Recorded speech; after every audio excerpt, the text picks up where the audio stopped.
Salut tout le monde.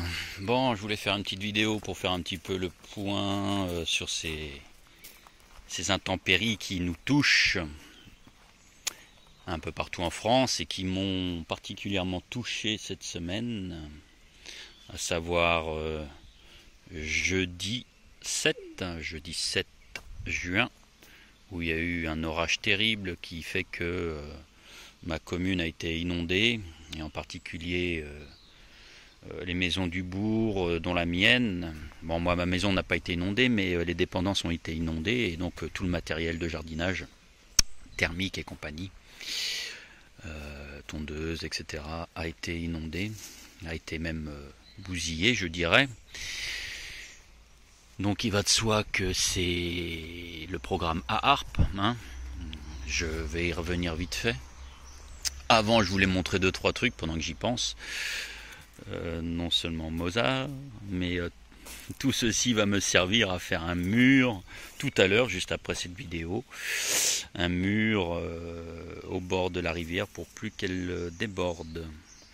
Sachant que les inondations que j'ai eues ne viennent pas de la rivière, mais plutôt de fossés bouchés sur la route départementale qui coupe ma commune.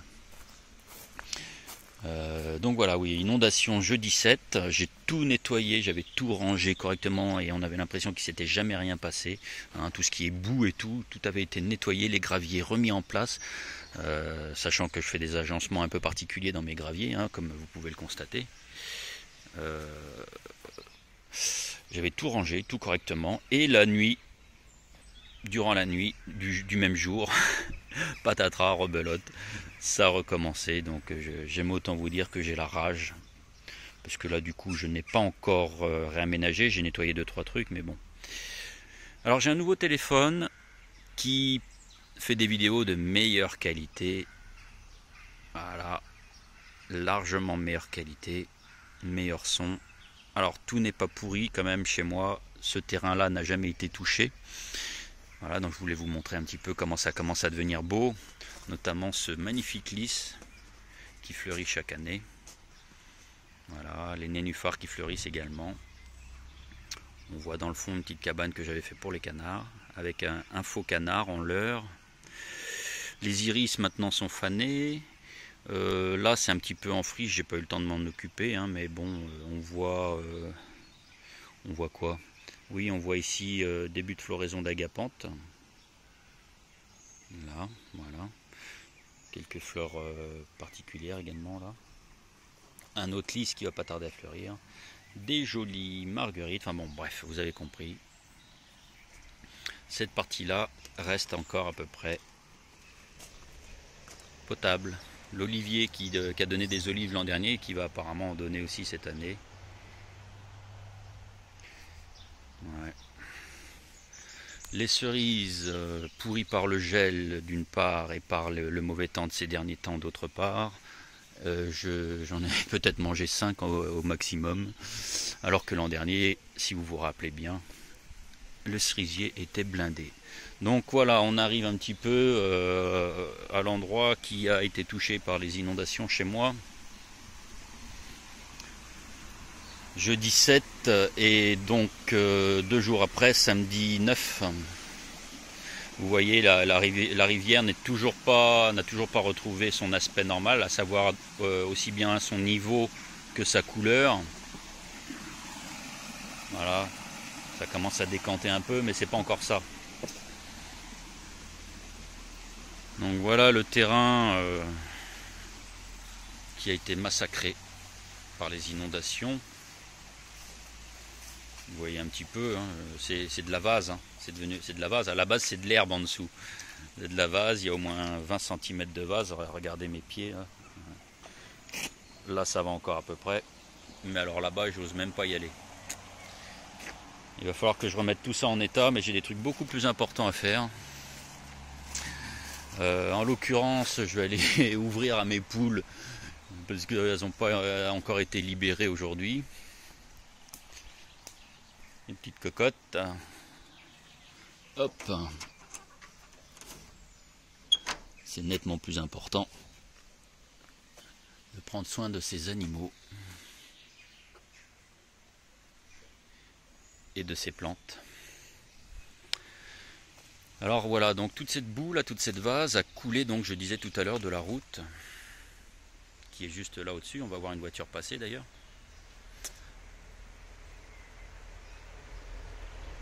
C'est plutôt un petit fourgon. Alors voilà, donc regardez un petit peu ce qui s'est passé. Il y avait un grillage à la base, vous voyez le grillage là. Voilà. Il est censé continuer là, hein. Ben non, il a été arraché par, vous voyez, les pavés qui ont traversé la route quand même. Certains ont été décrochés du coteau, bien entendu, hein, faut pas non plus exagérer. Mais d'autres, par exemple de cette taille là, ont fini leur course sur mon grillage et ça a arraché le grillage. J'ai de la chance que les poules et le chien ne s'enfuient pas d'ailleurs. Par contre, j'avais mis des bambous en dessous là, au pied du grillage. Bon, mais je crois que c'est mort, hein. Allez, on va aller voir de l'autre côté. Alors, à Harpe. Bien évidemment que c'est à Harpe. Il y a deux façons de voir les choses. D'une manière générale, d'une manière globale. Pourquoi à Harpe? Vous avez tous probablement suivi un petit peu l'actualité par rapport aux États-Unis et à l'Iran. Voilà ce que moi je ressens, c'est que pour forcer un petit peu la France à quitter l'Iran, je pense que les États-Unis ont envoyé l'arme climatique sur toute la France, qui touche encore la France, hein, sur le centre et sur l'Est, hein, aujourd'hui.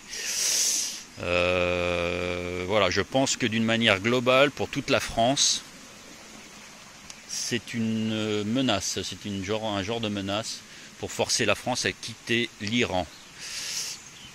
Hein, pour une question d'accord, enfin des trucs de satanique quoi, si vous voulez aller par là. Ça pue, ça pue la vase. Regardez. Hein. Alors là le niveau a quand même baissé un peu à cet endroit-là. Au plus fort de la crue, regardez un petit peu là, vous voyez. Au plus fort de la crue, l'eau arrivait ici en haut du mur. C'est pas des bêtises, hein. Vous voyez le mur là? Est-ce que voilà, on voit bien le mur? L'eau arrivait en haut du mur. Bon. Donc je disais d'une manière globale, à Harpe c'était pour sanctionner la France, hein. Après, d'une manière un peu plus locale, nous concernant, nous en Vendée, il s'agissait de punir une des deux régions les plus hautes en fréquence, une des deux régions les plus protégées de France, avec la Bretagne, très haute en énergie. Sachant qu'en plus Micron, appelez-le comme vous voulez, moi j'aime bien Micron, vient demain, mercredi 13 je crois, oui mercredi 13, demain à Mouilleron, qui est une commune qui est à peine à 8 km d'ici, c'est dans le même canton, hein. Je pense qu'ils savent très bien que l'énergie de la Vendée est très très haute et qu'il s'agissait d'abaisser les vibrations avant sa visite satanique. Ou luciférienne, j'arrive toujours pas à le caser.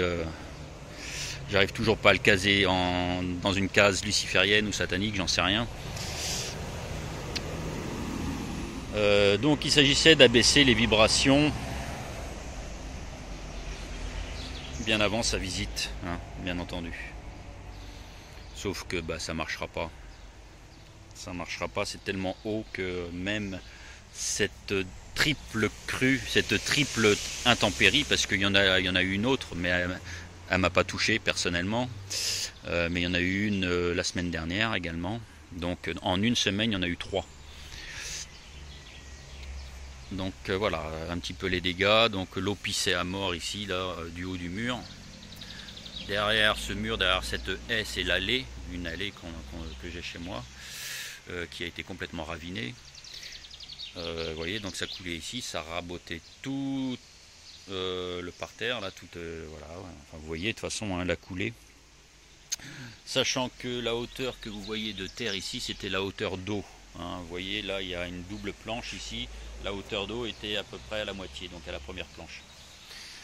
Les vestiaires que j'ai fait il y a 2 ans, pour la piscine, on ne pouvait pas les ouvrir, on ne pouvait pas ouvrir la porte, parce que le tas que vous voyez ici, de saloperies, là, de gravier, de limon, de boue, de vase, il y avait exactement la même chose derrière la porte, et je ne pouvais pas ouvrir la porte. J'ai tout nettoyé, ceci et cela, samedi, pardon, et le samedi dans la nuit, tout a recommencé, donc vous imaginez bien que j'ai pas eu envie de renettoyer à nouveau. Mais il y avait exactement la même chose, hein, ici. Et alors, derrière les vestiaires, j'ai quand même refait pour la deuxième fois les vestiaires. Ils sont à peu près nickel maintenant. Donc voilà. Donc ça coulait ici, par-dessus le mur, hein, donc l'allée qui est derrière. Voilà. Il y avait plein d'objets, donc tous salopés évidemment. Hein. Là, je les ai pas remis. On ne sait jamais, si jamais il se reproduit encore un truc. Et ici, ben, on patauge encore dans la boue.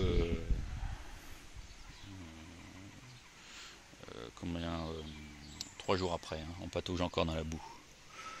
Donc tout ça là, a été ravagé également. J'ai tout renettoyé, mais bon, vous voyez qu'il manque maintenant une grosse partie de gravier. J'ai refait de nouveaux aménagements là avec des planches pour empêcher donc la coulée. Vous voyez qu'il y a encore là-bas. Mais tout ça a été, tout ceci là, était recouvert de boue, hein, à la base. Donc j'ai fait ces aménagements hier soir, pas plus tard qu'hier. Voilà, donc ça coulait du haut de ce mur. Ça a traversé tout ça, évidemment, donc ça a salopé tout ce que j'avais fait ici. Hein. J'ai mis 9 années à faire tout ce que vous avez vu depuis le début de cette vidéo, 9 années. Tout a été ravagé, donc tout ceci, je l'ai remis pour la deuxième fois au propre. C'est la deuxième fois en 3 jours que je le fais. Donc vous voyez ce que je disais tout à l'heure, je fais des agencements quand même assez particuliers, assez beaux. Et tout ça a été ravagé, a été complètement lessivé. Lessivé et dégueulassé. Hein. On voit encore quelques traces, hein, d'ailleurs, si on regarde bien. Bon. D'ailleurs, si on soulève certains endroits, il y a encore un peu de boue, hein, me semble-t-il. Je vais faire l'expérience pour voir. Vous voyez, donc voilà. Il y a encore de la boue. Donc il y en a encore pour des semaines et des semaines avec les eaux de pluie à nettoyer tout ça. Sachant qu'en plus l'herbe va pousser à travers maintenant. Donc tout ça c'était recouvert, vous voyez là, et c'est pareil, il manque une grosse partie de gravier. Tout est parti dans la rivière, ici pareil, hein, les bâches sont à nu. Alors là l'eau évidemment, vous voyez un petit peu le niveau d'eau là, où est-ce qu'il est monté le niveau d'eau. Hein. Évidemment dans le cabanon également, là où il y avait tous les appareils thermiques. Alors je vais pas vous faire la visite, hein, mais regardez, j'ai pas encore nettoyé, donc il y a encore toute la boue dedans. J'en ai enlevé un peu quand même. Voilà, donc c'est le bordel, je vais pas rentrer davantage. Voilà. Voilà ce que je pouvais dire sur ce qui m'a touché moi de près. Donc, en tout cas. Voilà, je m'en remets un petit peu. Le mur, là, les grosses pierres que je vous ai montré au début, le mur que je vais monter, ça va être ici. Voilà, je vais faire un mur ici. Vous voyez, à peu près à cette hauteur-là, quoi. Histoire du coup d'empêcher que la rivière monte plus haut. Sachant que ce n'est pas elle qui a créé les inondations, mais l'eau de ruissellement venant de la route. Mais par précaution, et parce que j'ai déjà eu une ou deux inondations à cause de la rivière, je vais monter le mur tout à l'heure après cette vidéo. Voilà, je vais pas perdre mon temps. Le potager, vous voyez, comme les pommes de terre ont souffert. Regardez ce que j'ai retiré des vestiaires, voilà. Je vous disais tout à l'heure, derrière les portes des vestiaires, il y en avait autant que sur la petite terrasse. Bah, voilà, regardez. C'est plus simple. Une image vaut parfois des mots. Voilà. Alors évidemment, le petit parterre qui est là juste derrière, il a morflé aussi. Hein. Joli parterre d'ailleurs, hein, vous voyez, il y a des glaïeuls, des rosiers, des pivoines, des dahlias, une vigne. bon, il y a un peu de tout, quoi. Des lys, gypsophile, d'ailleurs qui est bouffé par les insectes. Et donc vous voyez un petit peu voilà, le niveau de boue quoi qu'il y a, tout est à nettoyer là aussi. C'est fatigant, c'est épuisant. Mais il faut garder le moral, il faut rester positif. Donc, alors, harpe, évidemment harpe. Donc j'avais fait une vidéo sur harpe, je ne vais pas en reparler d'un point de vue technique, mais c'est une technologie qui permet de modifier l'électromagnétisme dans le ciel, avec une première étape qui consiste à épandre des chemtrails dans le ciel, créer un plafond nuageux. Les installations harpe secondaires envoient un rayon se réfléchir du coup sur... non pardon, les installations harpe secondaires vont créer un plafond nuageux à partir des chemtrails, et puis les installations harpe primaires vont se refléter sur ce plafond nuageux pour viser un point particulier du globe. On a des installations en France maintenant, en Europe, partout en Europe. D'ailleurs, je pense que tous les pays du G20 ont des installations harpe. C'est une guerre climatique, on est en plein dans une guerre climatique entre le bloc Est et le bloc Ouest. Et puis alors dans le bloc Ouest, il y a une partition maintenant, vous avez constaté ces derniers jours, ces dernières semaines, entre les États-Unis et le reste du G7. Ah oui, parce que la Russie déjà ne fait plus partie du G8, qui est devenu G7, et le G7 a explosé. Bon voilà, c'est une petite vidéo que je fais, il n'y a pas grand chose à se mettre sous la dent, si ce n'est que donc il y a des inondations un peu partout. Maintenant c'est rendu dans l'est de la France, et il y aura une accalmie à partir de demain, après-demain. Ici, voilà, l'accalmie commence là, évidemment, Macron arrive demain, donc il faut du beau temps pour lui. Donc oui, voilà ce que j'avais à dire là-dessus. Une petite remarque sur une publication que j'ai faite sur la page. J'avais publié une photo avec Trump et puis je sais pas trop quel arabe qui touche, je pense que c'est un arabe, qui touche un globe lumineux, et puis en dessous, pareil, la même photo, mais avec Macron cette fois-ci qui touche le même globe lumineux. Donc j'avais dit, c'est une référence soit à une référence satanique, soit à Ra, le dieu soleil, ou alors au soleil noir, qui est vénéré par les sataniques. J'avais dit que Ra était le père de Lucifer. Et alors là, les réflexions ont fusé. N'importe quoi, Ra, c'est pas le père de Lucifer, parce que c'est pas la même religion, c'est pas... des gens qui n'ont encore rien suivi, qui n'ont rien capté, qui veulent vous donner des leçons. Ça n'a que peu d'importance. Ra est le père d'Osiris et de Seth, d'accord? Ra est le père d'Osiris et de Seth, on est bien d'accord de ça? C'est Anu, hein? Ra c'est Anu, si vous voulez aller par là, Anu Bélial. Sachant que Osiris c'est Lucifer Enki, on est bien d'accord, hein, dans la mythologie, la civilisation sumérienne, Enki et Enlil sont les fils de An. Enki c'est Osiris et Enlil c'est Seth, d'accord. Seth c'est également l'incarnation, enfin l'énergie la plus négative qui soit en l'entité qui s'appelle Seth, An, Bela Shatan ou Satan, le Shaitan, Satan. Osiris c'est au contraire son frère Lucifer, donc fils du dieu soleil, qui a été banni de la civilisation Anunnaki, qui a été banni sur Terre parce qu'il fut un temps où Enki protégeait l'espèce humaine, l'a même améliorée. Je ne reviendrai pas là-dessus parce que j'en ai déjà parlé. Enki, Osiris, Lucifer. Voilà. Donc Ra est bel et bien le père de Lucifer, Enki, Osiris. Horus également, puisque Horus est la réincarnation d'Osiris, fils et réincarnation d'Osiris. Isis, c'est Ninursak, Isis c'est la sœur d'Osiris et de Seth.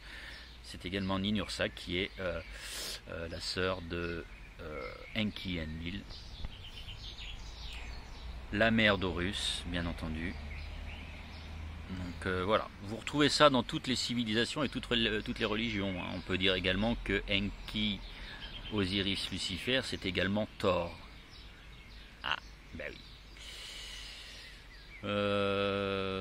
C'est également Abel. Hein, vous connaissez le mythe d'Abel et Caïn. Voilà. Donc bon voilà, faut réfléchir avant d'attaquer les gens comme des trolls, comme des moutons. Savoir où on en est d'abord et savoir où les autres en sont, ça serait pas mal avant de critiquer. Hein. Je pense que de toute façon, quelqu'un qui est relativement éveillé ne critiquera que s'il a des arguments derrière. D'accord ? Sinon, il ne critique pas. Je vois pas l'intérêt, moi, d'aller critiquer quelqu'un qui a plus de connaissances, par exemple, en métaphysique ou en physique quantique que moi. Hein. Je ne vais pas aller critiquer... comment il s'appelle, Philippe Guillemant, je ne vais pas aller critiquer d'autres qui sont de sa carrure. Voilà, bon, c'est à peu près tout ce que j'avais à dire. Je vais aller faire mon mur maintenant qu'il fait beau, c'est nickel, impeccable. Je vous montrerai le résultat, j'espère qu'il sera bien, j'espère que ça sera pas mal. Qu'est-ce que je pouvais dire d'autre? Franchement, oubliez tous ces trucs Je réponds pratiquement plus maintenant à tout ce qui est New Age et tout ça quand on me pose des questions. Saint-Germain, oublié. Serge Nazar, il est gentil. Serge Rêveur Nazar, il est gentil, mais il est très ancré pléiadien. Et les pléiadiens, excusez-moi du peu, c'est du New Age, c'est les gris. Hein, c'est les gris. Est-ce que les gris sont les humains du futur? Je pense qu'il y a eu une mutation effectivement et que c'est une partie de l'humanité future, les gris, et que pour ne pas perdre leur génome, ils pratiquent des expériences, des expérimentations, de l'esclavagisme sur la race humaine 3D. Voilà, oubliez tout ce qui est New Age, c'est de la daube. Hein. Réfléchissez spiritualité en tant que unité, en tant que divin, en tant qu'être humain divin, faisant partie d'un tout.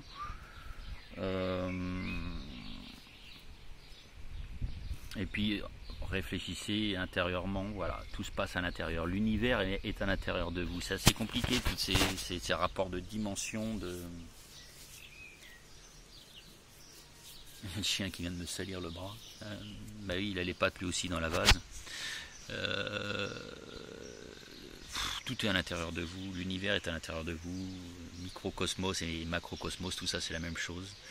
C'est une vibration, c'est une fréquence. Les dimensions sont des fréquences.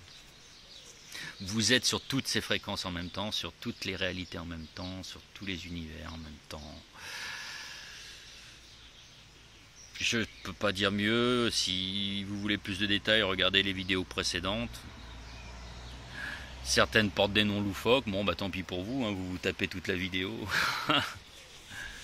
Donc voilà, restez positif quoi qu'il arrive. Je parle maintenant pour ceux qui habitent dans l'est de la France et qui se prennent des inondations dans l'est, dans le centre. Restez positif quoi qu'il arrive, c'est du matériel tout ça. Tant que vous êtes sauf et puis vos proches également, c'est tout ce qui importe. Ça fait mal au cœur, hein. Bon, ça m'a fait mal au cœur, ça me fait encore mal au cœur de voir dans quel état que c'est tout ça là. Eh Pep, viens là toi. Il y a assez des inondations qui ont bousillé mon potager, j'ai pas besoin que tu ailles le bousiller toi aussi. Allez, je vous dis à une prochaine vidéo, donc pensez-y, tout ça c'est de la manipulation climatique, il n'y a rien de naturel là-dedans.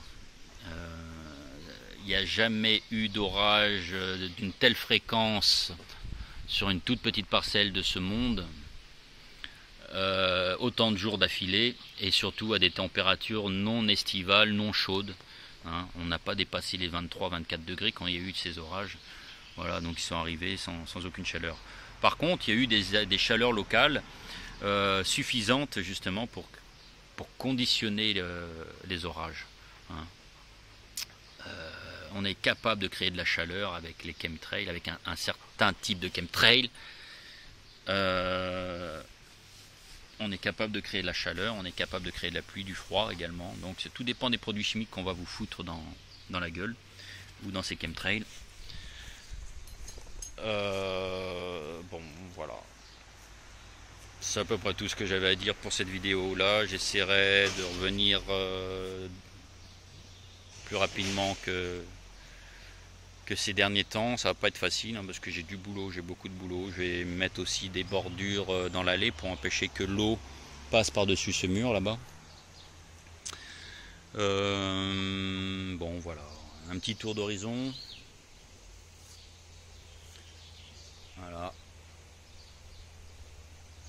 Petit palmier en arrière-plan. Un seringa très très odorant. Je suis sûr que vous le sentez d'ici, de chez vous. Autre gypsophile, un petit poirier. Voilà, ça, si vous pouvez me donner le nom, ça serait sympa. Moi, je sais plus, j'ai oublié le nom. Mais c'est magnifique comme petit arbrisseau, c'est magnifique. Et ça s'étoffe, donc je pense que je vais mettre ça pour arrêter l'eau dans les coteaux là-bas. Ça ferait un bon rempart contre l'eau. L'abricotier qui n'aura pas d'abricots cette année, parce que tout a été ravagé par la pluie, par le gel dans un premier temps, il y a un mois ou deux là, par la pluie et par le vent. Un jeune pin parasol, il a 8 ans, 9 ans, il a 9 ans ce pin parasol, donc il n'est pas encore en parasol bien entendu. Un autre poirier, un if avec un pain, je sais pas quel type de pain, je sais plus, qui malheureusement penche parce que le if prend toute la lumière. Pas d'importance. Le lilas maintenant est fané. C'est plus la période du lilas, mais alors ça sent super bon. Astromeria, hein. Magnifique fleur, vous voyez un petit peu. C'est magnifique ça. Il me reste plus qu'un pied de lavande, avant j'en avais plein, mais c'est très très pénible à entretenir et puis ça prend beaucoup de place. Mon yin yang, j'ai réussi à le refaire, hein. Mon petit yin yang. Tiens, vous savez ce que je vais faire là? Allez, en direct live, et même sans la nettoyer, très bonne fraise. Figuier, un rang de haricots qui a morflé, des carottes, des betteraves, des tomates, des concombres, là il y en a un concombre. Bon, voilà, d'autres agapantes, la magnifique agapante là, qui va bientôt fleurir, qui fait des fleurs énormes. Ici une blanche, un peu moins grosse. Donc malgré tout, la nature reprend ses droits, et de toute façon la nature reprendra toujours ses droits. Quand je parle de la nature, je parle également de l'eau. Hein. L'eau, voilà, quand l'eau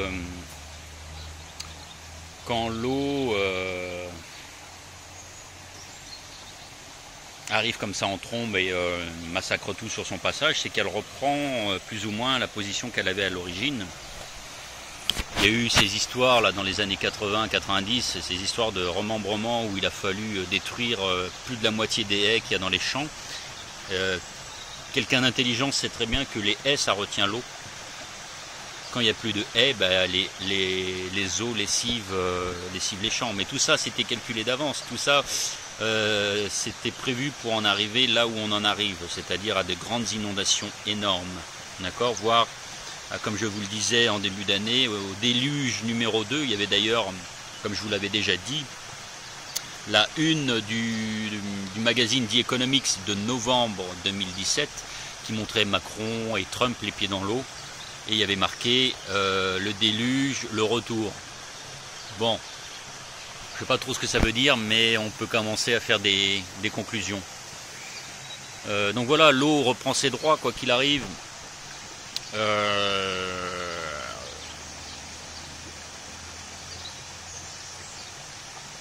L'Atlantide, on dit que l'Atlantide a été engloutie sous les eaux, elle n'a pas été engloutie sous les eaux, elle a été morcelée. Il y avait autant d'eau avant. Elle a juste été morcelée, l'Atlantide, en plusieurs continents, hein, que vous connaissez maintenant. Et par contre, là maintenant, l'eau va monter. L'eau va monter. Il va falloir migrer vers des zones protégées, pour ceux qui ne sont pas dans des zones protégées. Pas maintenant, on a le temps, hein, ça peut arriver dans 50 ans, ça se trouve on sera mort même. Comme ça peut arriver très rapidement. Hein. Je pense que 2018 est une année charnière concernant l'affrontement entre l'ombre et la lumière, concernant le nouvel ordre mondial, concernant les satanistes et puis les travailleurs comme moi. Ça va être une année charnière. Les éveilleurs de conscience, travailleurs de lumière, appelez-les comme vous voulez, ou guerriers pour certains, comme moi, sont attaqués en ce moment, sont attaqués en puissance 10. Dans leur nuit, ils dorment peu, hein, on les empêche de dormir. On les attaque par la maladie, soit la leur, soit leurs proches, ou par des trucs comme ça, des inondations, des accidents, des destructions, des pertes de biens matériels. Bon, je vais vous dire un truc, moi je m'en bats les roues doudou. Hein. J'irai pas jusqu'à toucher un globe lumineux du bout des doigts, histoire de faire un rituel à la con entre Trump et un arabe. Oh, je crois que c'est un arabe. Hein. Il me semble que c'était un arabe. Mais c'est... On va leur demander de toute façon, hey, l'Arabie c'est où dites? Et l'autre il va répondre, ben par là mec. Bon allez, faut prendre tout avec humour les amis. Vous prenez tout avec humour et avec positif. Beaucoup de positif. Et puis vous verrez que tout se passe bien. Même dans le pire des cas, ça se passe mieux on va dire. Voilà. Les bananiers ils ont les pieds dans l'eau. Je ne sais pas si vous les voyez. Il y a le grand que j'ai réussi à sauver cet hiver et donc forcément qui a gardé sa taille de l'an dernier, hein, vous le voyez, là il est beau. Hein. Et puis il y a les petits qui repoussent là-bas derrière en arrière-plan. Je sais déjà où je vais les mettre ceux-là. J'ai prévu de faire un nouveau truc. Je vous en dis pas plus. J'espère que j'aurai le temps de le faire cette année. Bon voilà. Vous voyez mes traces hein, derrière. Là, il y a du boulot dans cette partie-là. C'est catastrophique. J'ai même pas envie de commencer, mais bon, à un moment donné, l'eau stagnante, ça va pas le faire, quoi. C'est dégueulasse, ça pue. Et puis, il n'y a plus rien qui pousse.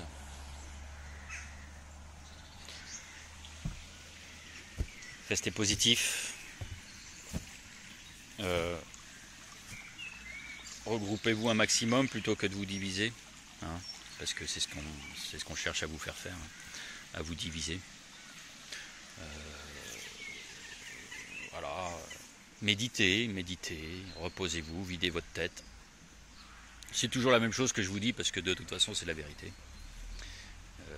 Il n'y a pas 36 000 façons de se libérer et par là même du coup de libérer la planète. Voilà. J'espère qu'il y aura un sujet un peu plus conséquent la prochaine fois et puis relativement rapidement, relativement tôt. Là, j'avais besoin de parler de A-Harp. Hein. Pour plus de détails, vous allez regarder la vidéo que j'avais faite, que j'ai intitulée A-Harp. Vous aurez plus d'infos dessus. A très bientôt, j'espère que tout va pour le mieux hein, chez vous. Et si c'est pas le cas, essayez de positiver. Croyez-moi, ça marche. A bientôt, et puis bonne continuation à vous.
en train de filmer. Ouais.